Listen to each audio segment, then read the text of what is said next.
বাসন্তী পোলাও বানানো কিন্তু খুবই ইজি যদি প্রত্যেকটা স্টেপ সঠিক হয়। চলো শুরু করি আজকের রেসিপি বাসন্তী পোলাও। প্রথমে চালটা ভালো করে ধুয়ে নিয়ে শুকিয়ে ঝরঝরে করে একটা পাত্রে ঢেলে দিচ্ছি। আর ওই চালের সঙ্গে স্বাদ অনুযায়ী লবণ, হলুদ, ঘি আর সামান্য গরম মশলা দিয়ে ভালো করে মিশিয়ে নেব। এবার কড়াইতে 2 টেবিল চামচ ঘি গরম করে তাতে কাজু বাদাম আর কিশমিশটা ভালো করে ভেজে নেব।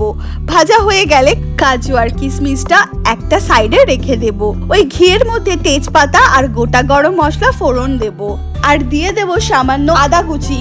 মশলার গন্ধ বের হতে শুরু করলে তাতে ম্যারিনেট করে রাখা চালটা দিয়ে দেব এবং ভালো করে ভাজতে থাকবো। তারপর চালটা সেদ্ধ হওয়ার জন্য পরিমাণ মতন জল দিয়ে ঢাকা দিয়ে দেব। পোলাওয়ের ক্ষেত্রে অলওয়েজ ডাবল জল দেওয়া লাগে আর অন্তত 15 মিনিট চালটা ফুটতে দিতে হবে। এরপর এতে একে একে দিয়ে দেব মিষ্টির জন্য মিছরির গুঁড়ো, তোমরা চিনিও দিতে পারো, ভেজে রাখা কাজু আর কিশমিশ, কটা কাঁচা লঙ্কা আর অল্প একটু গরম মশলার গুঁড়ো ছড়িয়ে নেড়ে ছেড়ে আবারও ঢেকে রেখে দেব।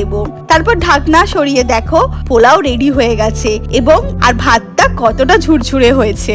তো ফ্রেন্ডস, দেখা হচ্ছে পরের ব্লগে। বাই।